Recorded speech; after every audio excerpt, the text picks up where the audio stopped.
இந்நாள் நன்னாள் ஆகட்டும். அனைவருக்கும் வணக்கம். இன்றைக்கி வீடியோவில் என்ன பார்க்க போகிறோம் அப்படின்னா, பல பேரும் பல கோயில்களுக்கு சென்று அங்கே இருக்கும் இறைவனோட அருளை பெறுவது வழக்கமாகவே இருக்குங்க. ஆனால் கூட நம்மளோட நாட்டில் இருக்கும் சில வழிபாட்டு தலங்களை கண்டாலே போதுங்க, அதுவே ஒரு அதிசயம் பண்ண இருக்கும். அப்படி அதிசயம் பெற்ற உலக புகழ் பெற்ற தங்க கோவில் பற்றி பலரும் அறியாத பல சுவாரஸ்யமான விஷயங்களை நம்ம பார்க்கலாங்க. இந்த கோவிலோட சிறப்புகள் என்னென்ன, அது மட்டும் இல்லாமல் இந்த கோவிலுக்கு சென்று வந்தால் என்னென்ன பலன்கள் நம்மளுடைய வாழ்க்கையில் இருக்கும் அப்படிங்கிறது எல்லாமே இந்த வீடியோவில் நம்ம ஃபுல்லாக பார்க்கலாங்க. வீடியோவை ஸ்கிப் பண்ணாமல் பாருங்கள். இந்த தங்க கோவிலானது வேலூர் மாவட்டம் ஸ்ரீபுரம் ஸ்ரீ லட்சுமி நாராயணி கோவில். இந்த கோவிலை பற்றி பலரும் அறியாத பல சுவாரஸ்யமான விஷயங்களை பார்க்கலாங்க. இந்த கோவிலானது சுமார் 500 ஆண்டுகளுக்கு முன்பு ஸ்ரீபுரம் என்ற இந்த பகுதியில் சுயம்புவாக ஸ்ரீ நாராயணி தேவியின் சிலை தோன்றியதாகவும், அப்போது அந்த சிலையை சுற்றி சிறு கோவில் எழுப்பப்பட்டு வழிபட்டு வந்ததாகவும் இந்த தல வரலாறு அறிந்தவங்க சொல்லப்படுறாங்க. 20 ஆண்டுகளுக்கு முன்பு இந்த நாராயணி உபாசகர் ஒருவர் நாராயணி தேவிக்கு தங்கத்தால் ஆன கோவிலை கட்டும் விருப்பம் மேலிட்டு அவரோட முயற்சியால் சுமார் 15,000 கிலோ தங்கத்தை பயன்படுத்தி கடந்த 2007ஆம் ஆண்டு இந்த கோவிலானது கட்டி முடிக்கப்பட்டதாகவும் சொல்லப்படுகிறது. இந்த கோவிலோட தல சிறப்பு என்ன அப்படின்னா, இந்த கோவிலோட விசேஷ அம்சமாக கோவிலின் தெய்வமாக நாராயணி தேவி சுயம்புவாக இருப்பதாகவும் சொல்லப்படுகிறது. இந்த கோவிலோட அனைத்து பகுதிகளுமே முழுக்க சுத்த தங்கத்தால் ஆன முலாம் மூலம் தங்க தகடுகள் பொருத்தி செய்யப்பட்டதாகவும் சொல்லப்படுகிறது. இந்த கோவிலை பற்றி பல சுவாரஸ்யமான விஷயங்களை நம்ம தொடர்ந்து பார்க்கலாங்க. வீடியோவை ஸ்கிப் பண்ணாமல் பாருங்கள். வீடியோ பிடிச்சிருந்தா லைக் பண்ணுங்கள், கமெண்ட் பண்ணுங்கள், ஷேர் பண்ணுங்கள். இதுபோல் தகவலை தெரிஞ்சுக்க இனியவள் உற்சாகம் சேனலை சப்ஸ்கிரைப் பண்ணிக்கோங்க. கூடவே இருக்க பெல் ஐக்கானையும் ப்ரெஸ் பண்ணிட்டு வாங்க வீடியோக்குள்ளே போகலாம். இந்த தங்க கோவிலோட வெளிப்பிரகாரமானது வானிலிருந்து பார்க்கும்போது பெருமாளோட சுதர்சன் சக்கரத்தில் இருக்கும் நட்சத்திர வடிவில் அமைக்கப்பட்டுள்ளது ஒரு சிறப்புன்னு சொல்லலாங்க. இது சுமார் 2 கிலோமீட்டர் அளவு கொண்ட இந்த பிரகாரத்தை பக்தர்கள் சுற்றி வந்து இந்த கோவிலோட மைய மண்டபத்தில் நுழையும் முறை ஏற்படுத்தப்பட்டிருக்கிறது. இப்படி வந்து வேண்டிக் கொள்ளும் பக்தர்களுக்கு 16 பேர்களையும் நாராயணி தாயார் வழங்குவதாகவும் சொல்லப்படுகிறது. வழிபாடு செய்யும் பக்தர்களுக்கு அன்னதானம் மற்றும் பிரசாதங்களும் சிறப்பாக வழங்கப்பட்டு வருகிறதுன்னு சொல்லலாம். ஸ்ரீ லட்சுமி நாராயணி இத்திருக்கோவில் வேலூர் மாவட்டத்தில் திருமலைக்கோடி என்னும் ஊரில் ஸ்ரீபுரம் என்ற பகுதியில் அமைக்கப்பட்டிருக்குங்க. இங்கு செல்ல நல்ல போக்குவரத்து வசதிகளும் அமைக்கப்பட்டிருக்காங்க.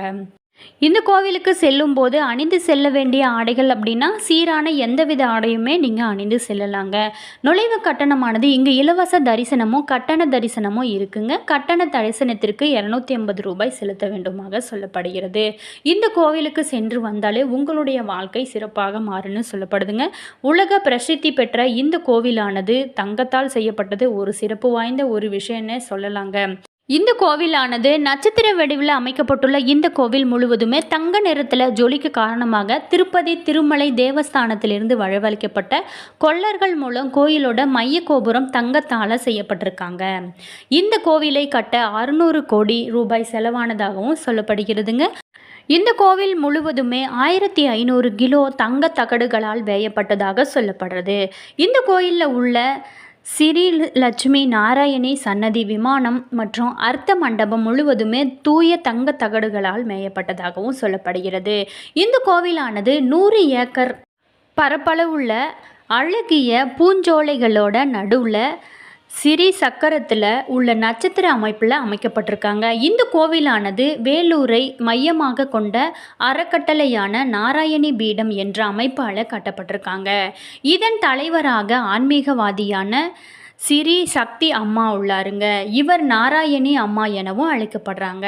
இந்த கோவில் நாட்டோட சிறந்த சுற்றுச்சூழல் வளாக விருப்பத்தோடு பசுமை கோவில் என்றும் சொல்லப்படுகிறது. விருதும் பெற்றிருக்குன்னு சொல்லலாங்க. இந்த கோயிற்கலையில் நிபுணத்துவம் பெற்ற கைவினைகளால் 1500 கிலோ தங்கத்தை பயன்படுத்தி செய்யப்பட்ட இந்த கோவிலானது பல சிக்கலான பணிகளை கொண்டு இருக்குன்னு சொல்லலாங்க. ஒவ்வொரு விவரமும் கைமுறையாக உருவாக்கப்பட்டதாகவும் சொல்லப்படுகிறது. இதில் தங்க கம்பிகளை தங்க தகடுகளாக மாற்றுவது, அதுக்கப்புறம் செம்பு தகடுகளின் மீது தங்க படலங்களை ஏற்றுவது உட்பட்ட பல நுண்ணிய வேலைகள் அடங்குன்னு சொல்லப்படுகிறதுங்க. பொறிக்கப்பட்ட செப்பு தகடுகளால் 9 அடுக்குகள் முதல் 10 அடுக்குகள் வரைக்கும் தங்க படலம் பொருத்தப்பட்டிருக்காங்க. கோயிற்கலையில் உள்ள ஒவ்வொரு விவரத்திற்குமே வேதத்திலிருந்து முக்கியத்துவம் எடுத்தாளப்பட்டிருக்கிறதுனே சொல்லலாங்க. இந்த கோவிலானது நட்சத்திர வடிவில் அமைக்கப்பட்டிருக்காங்க. கோவிலின் நட்சத்திர வடிவ பாதையின் இருபுறமும் ஆன்மீக செய்திகள் எழுதப்பட்டுள்ள பாதைகள் உள்ளன. அதனால் பக்தர்கள் அனைவருமே அந்த பாதையில் நடக்கும்போது செய்திகளை படிக்க ஏதுவாக இருக்குன்னு சொல்லலாங்க. அது மட்டும் இல்லாமல் சீரிபுரம் கோவில் வளாகத்திற்கு அருகிலேயே சீரி நாராயணி மருத்துவமனை மற்றும் ஆய்வு நிலையம் இருக்குங்க.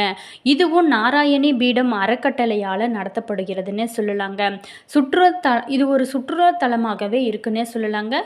ஸ்ரீபுரம் பொற்கோவில் இது ஒரு சிறந்த சுற்றுலா தலமாக அமைக்கப்பட்டிருக்காங்க. இதனால் நாள்தோறுமே மக்கள் அனைவரும் இந்த கோயிலுக்கு சென்ற வண்ணம் இருக்காங்க. வேலூர் மையப்பகுதியாக இருக்கிறதுனால இந்தியாவின் பல மாநிலங்களில் இருந்தும் சுற்றுலா பயணிகள் இங்கு வராங்க. அது மட்டும் இல்லாமல் தங்க கோயிலை சுற்றியுள்ள அலங்கார வளைவுகள், மண்டபங்கள், முகப்புகள் ஆகியவை இரவு நேரத்தில் வேலூரோட மையச்சாலையில் செல்வோரை கவரும் வகையில் நவீன விளக்கு ஒளியில் பிரகாசிப்பது இதன் தனிச்சிறப்பாகவும் சொல்லப்படுகிறது. அது மட்டும் இல்லாமல் தற்போது ஸ்ரீலட்சுமி நாராயணி அம்மனுக்கு மட்டும் சந்நிதி இருக்கிறதுனால பெருமாளுக்கு தனி கற்கோயில் உருவாக்கப்பட்டதாகவும் சொல்லப்படுகிறது. இந்த கோவிலானது தமிழ்நாட்டின் வேலூரில் உள்ள திருமலைக்கோடியில் ஸ்ரீ லட்சுமி நாராயணி தங்க கோவில் இருக்குங்க. பச்சை மலைகளின் சிறிய தொடர்ச்சிக்கு இடையில் உள்ள ஆன்மீக பூங்காவில் தங்க கோவில் அமைக்கப்பட்டிருக்காங்க. இந்த கோவிலானது செல்வத்தின் தெய்வமாகவும் சொல்லப்படுகிறது. ஸ்ரீ லட்சுமி நாராயணி அல்லது மகாலட்சுமிக்கு அர்ப்பணிக்கப்பட்டுள்ளதாகவும் சொல்லப்படுது. ஒரு அழகிய பூங்காவோட நடுவில் தங்க கோவிலானது அமைகிறது ஒரு சிறப்பான ஒரு விஷயம்னு சொல்லலாங்க. இதனால் பக்தர்கள் அனைவருமே கோவிலுக்கு வருகை தரும்போது இயற்கை சூழலையும் அனுபவிக்க முடியுங்க. கோயிலை சுற்றியுமே பக்தர்கள் தெய்வத்தின் தரிசனத்திற்காக நடந்து செல்ல வேண்டிய நட்சத்திர வடிவ பாதை வடிவமைக்கப்பட்டிருக்காங்க. இந்த பாதை சுமார் 1.8 கிலோமீட்டர் நீளம் கொண்டதாகவும் சொல்லப்படுகிறதுங்க. அது மட்டும் இல்லாமல் தமிழ்நாட்டிற்கு வருகை தரும்போது பார்க்க வேண்டிய மிக ஒரு அற்புதமான இடங்களில் இதுவும் ஒன்றுங்க. அழகான இயற்கைக்கும் மத சூழலுக்கும் இடையில் இந்த கோவிலானது அமைக்கப்பட்டிருக்காங்க. அது மட்டும் இல்லாமல் இந்த கோவிலுக்கு நீங்கள் சென்றாலே உங்களுடைய வாழ்க்கை சிறப்பாகவே மாறுன்னு சொல்லப்படுதுங்க. இந்த கோவிலானது நட்சத்திர வடிவில் அமைக்கப்பட்டுள்ள இந்த கோயிலை முழுவதுமே தங்க நிறத்தால் ஜொலிக்க காரணமாக திருப்பதி திருமலை தேவஸ்தானத்திலிருந்து வரவழைக்கப்பட்ட கொள்ளர்கள் மூலம் கோயிலோட மைய கோபுரம் தங்கத்தால் செய்யப்பட்டிருக்குன்னே சொல்லலாங்க. இந்த கோவிலை கட்ட சுமார் 600 கோடி ரூபாய் செலவானதாகவும் சொல்லப்படுகிறதுங்க. 1500 கிலோ தங்கம் பயன்படுத்ததாகவும் சொல்லப்படுகிறது. அது மட்டும் இல்லாமல் 55,000 சதுர அடி பரப்பளவுக்கு தங்க கோவிலானது கட்டப்பட்டிருக்காங்க என்றும் சொல்லப்படுகிறது. தங்க கோயிலை சுற்றி 10 அடி அகலத்திற்கு தண்ணீரும் நிரப்பப்பட்டிருக்காங்க. கோயிலுக்குள்ள நுழைந்த உடனே ஒரு தனி மண்டபம், அதன் எதிரே செயற்கை நீர் ஊற்றுகளும் ஏற்பாடு செய்யப்பட்டிருக்காங்க.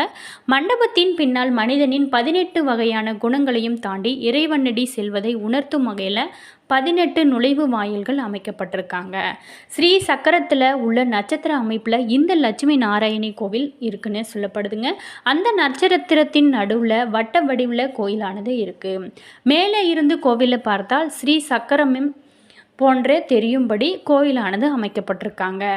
இந்த அம்மன் எதிரே 27 அடி உயரத்தில் ஐம்பொன்னால் ஆன 10 அடுக்கு கொண்ட 1000 திரிகள் ஏற்றக்கூடிய விளக்கு இருக்குனுங்க. கோயிலை சுற்றிலுமே புல்வெளியும் அதனோட நடுவில் சுதையால் ஆன துர்க்கையும் லட்சுமியும் சரஸ்வதியும் மாரியம்மன் சிலைகளும் சிறப்பாக அமைக்கப்பட்டிருக்காங்க. அது மட்டும் இல்லாமல் கோயிலுக்குள்ளே செயற்கையான மலைகளும் குளங்களும் நீர்வீழ்ச்சிகளும் அழகாக அமைக்கப்பட்டிருக்காங்க. நவீன விளக்குகள், பழங்கால மாட கல்விளக்குகள் அமைக்கப்பட்டிருக்காங்க. இவைகள் எல்லாமே சிறப்பானதாகவும் சொல்லப்படுதுங்க. இவைகள் இரவை பகல் போலவே மாற்றுகின்றன. கோயிலுக்குள்ளே ஏராளமான மரங்கள் பச்சை போல் என்றுமே அருமையாக காட்சி தருவது ரொம்பவும் சிறப்பானதாக இருக்குன்னு சொல்லப்படுதுங்க. கோயிலுக்குள்ள பக்தர்கள் நடந்து செல்லும் வழி எங்குமே சிவப்பு கம்பளம் விரிக்கப்பட்டுள்ளது. கோயிலில் நுழைந்து வெளியே வரும் வரைக்குமே உள்ள பகுதி முழுவதுமே இயற்கை எழில் சூழ மிகவும் அமைதியாக அமைக்கப்பட்டிருக்காங்க. இந்த கோயிலில் உலகின் மிகப்பெரிய வீணையும் 1008 திருவிளக்கும் அமைக்கப்பட்டிருக்காங்க. இது ஆசியாவிலேயே மிகப்பெரிய ஒரு பொற்கோயில்னே சொல்லப்படுதுங்க. அது மட்டும் இல்லாமல் பாதுகாப்பு மற்றும் பராமரிப்பிற்காக செல்போன் மற்றும் கேமரா ஆகியவும் லக்கேஜ் மற்ற பொருட்களையும் வாசலிலேயே ஒப்படைத்து விட்டு செல்ல வேண்டும். திருப்பதிக்கு லட்டு போல இங்கு இலவச பிரசாதமாக மைசூர் பாகு போல இருக்கிறது தரப்படுறாங்க. இந்த கோவிலானது தரிசன நேரம் காலை 7 மணி முதல் இரவு 8 மணி வரைக்கும் தொடர்ச்சியாக கோயிலானது திறந்திருக்குங்க. இந்த கோவிலில் திருவிழா அப்படின்னு எடுத்துட்டோமா, பௌர்ணமி இன்னைக்கு பூஜைகள், வருட பிறப்பு விழா, ஸ்ரீ சக்தி அம்மா பிறந்தநாள் விழா, சரஸ்வதி யாகம், தமிழ் புத்தாண்டு விழா, மட்டும் இல்லாமல் மே 8 அம்மா ஞானம் பெற்ற தின விழா, வரலட்சுமி பூஜை, ஸ்ரீபுரம் ஆண்டு விழா, நவராத்திரி விழா, தீபாவளி சிறப்பு வழிபாடு எல்லாமே சிறப்பாக நடத்தப்படும்னே சொல்லப்படுதுங்க. இது ஒரு சுற்றுலா தலமாகவும் சிறப்பான ஒரு புகழ்பெற்ற ஒரு கோவிலாகவும் விளங்கப்படுதுங்க. இந்த கோயிலுக்கு அனைவருமே சென்று அவரோட பயனை பெறுங்க. இந்த வீடியோ நிச்சயமாக உங்களுக்கு பல பயனுள்ள தகவல்களை தந்திருக்குன்னு நினைக்கிறேன். வீடியோ பிடிச்சிருந்தா லைக் பண்ணுங்கள், கமெண்ட் பண்ணுங்கள், ஷேர் பண்ணுங்கள். இதுபோல் தகவலை தெரிஞ்சுக்க நம்ம சேனலை ஃபாலோ பண்ணுங்கள். சப்ஸ்கிரைப் பண்ணாதவங்க சப்ஸ்கிரைப் பண்ணிக்கோங்க. கூடவே இருக்க பெல் ஐக்கானை ப்ரெஸ் பண்ணிக்கோங்க. All views, thank you.